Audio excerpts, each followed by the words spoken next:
Well, I think the thing with Bitcoin is what excites me about it is the way that it's different from what we already have, in a really fundamental way. We've got PayPal. The fact of the matter is PayPal works pretty good for most people. You send money, gets to the other end. If something happens, there's fraud protection. It's actually a pretty good system, and I think people kind of forget that. And for most merchants, it's a really good system, and it works well. Where it kind of breaks down is the fact that it has a central intermediary in between you and the person you're paying. Bitcoin removes a central intermediary. So what I've really been doing with all my work in Bitcoin is to keep it that way. Right now, Bitcoin has technical challenges where if we want to, say, scale up, we might want to go add intermediaries again for really boring technical reasons. And unfortunately, I'd much rather see that not happen. Or if that does happen, at least happen in a way that gives you options. And unfortunately, other people don't see it that way. So, that's the nutshell of what I'm working on. Keep it decentralized. Development community, research community, I would describe myself more as a researcher, And I've been most interested in learning about how does it work at a low level? What's really underneath the hood, so to speak. But I think what's really notable is what I've found is because Bitcoin is based around this mining process, it's not unlike voting. Bitcoin development is surprisingly political. Because, we've got all these trade-offs, like how are you going to make a transaction? What can you use the system for? And so many of these trade-offs are questions that are not answerable by just strict technological arguments. The domain of what you can do, what's possible, is technology. But what we want it to be, that's political. A good example being, right now I go work for Mastercoin, Counterparty, and Colored Coins. And they're all layers built on top of the Bitcoin blockchain. But the Bitcoin blockchain only has a megabyte of data every 10 minutes that it can process. So if Mastercoin's doing transactions, other people aren't. And it's an auction system. It's whoever wants to go pay gets in. And suddenly it's politics. Do we want to go have Mastercoin on the system? Some people would like to see it blocked. Some people think Bitcoin has a purpose. That is their particular vision, and their particular vision doesn't match other people's vision. So, negotiating that's just very political. And then you get the next layer of, well, in many cases you don't need to ask permission. You can argue all you want that I should not be able to use a Bitcoin blockchain for what I want it to do.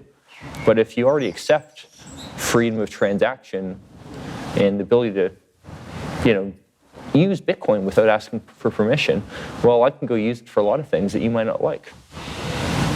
What do you think about sidechains and the possible problems that will arise with them? So, sidechains is a really interesting example of this politics in action, because with merge mine sidechains, where you decide what has happened based on mining power, mining power driven consensus. Well, what merge mining is really saying is that if you're already mining Bitcoin, you're allowed to also go and pick the consensus, really pick the history, pick what happens on another cryptocurrency system. And it'd be almost in some ways kind of like, imagine if I'm Canadian and I go decide, the Canadian vote would be more secure if we let Americans vote in it too. So if Americans have the same interests as you, great. You'll be able to outvote anyone else in this whole system. Because of the crazy way consensus works is whoever has the mining power gets a vote. On the other hand, if these Americans aren't in the same interest as you, they're going to outvote you. And they're going to be able to do it for free because of the way merge mining works. There's no cost to you to go and merge mine another chain. And you may go find that your votes goes against your wishes very, very quickly.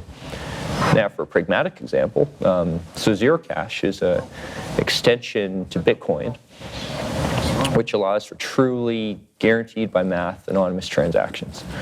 It gives you complete financial privacy. It's very, very strong, very good at this. And I know there's already people in the Bitcoin community who don't want to see it happen. They believe Bitcoin is better without financial privacy.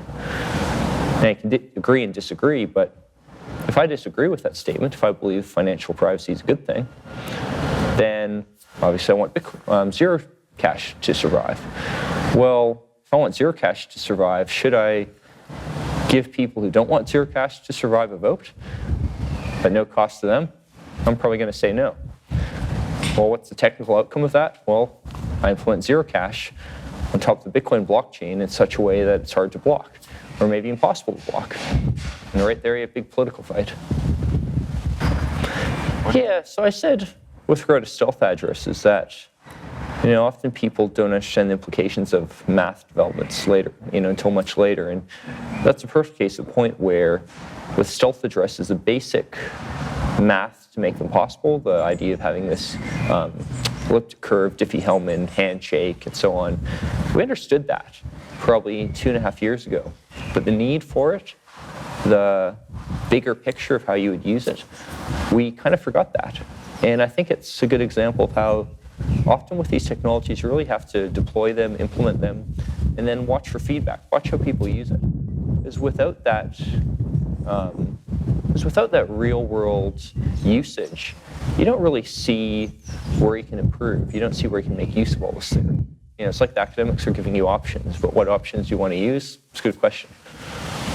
Well, it's worth remembering that with Dark Wallet, as much as there's a lot of, shall we say, rhetoric coming out of that group, what they're actually doing is very moderate stuff that I think tons of people on all parts of the political spectrum agree with. The idea that you have privacy and freedom of speech, that's been a part of Western-style democracies for hundreds of years. There's nothing extremist about that idea. That's a very moderate idea that nearly everyone holds. The extremists are the people who go say that we should have radical transparency, you shouldn't have financial privacy, you should have the government knowing everything you do. It's like, no, that's a very, very extreme position. And it's something that I don't think the majority of the population hold at all. I sure hope they don't. I don't think they do. I think if people understood how much corporations and government know about you, they would realize that, hang on a second, something like Dark Wallet makes a lot of sense. And equally, I think we're seeing that other wallets are implementing these exact same features. When I talk to BitPay, when I talk to, Coinbase, they believe in privacy features. And Dark Wallet may be prototyping them, but there's, it's not like they're holding a view that's any different than anyone else. What they're different about is, libertarian ideals and whatnot, but that's not something that drives the software. That's just views they go hold. What drives the software is principles that we all hold.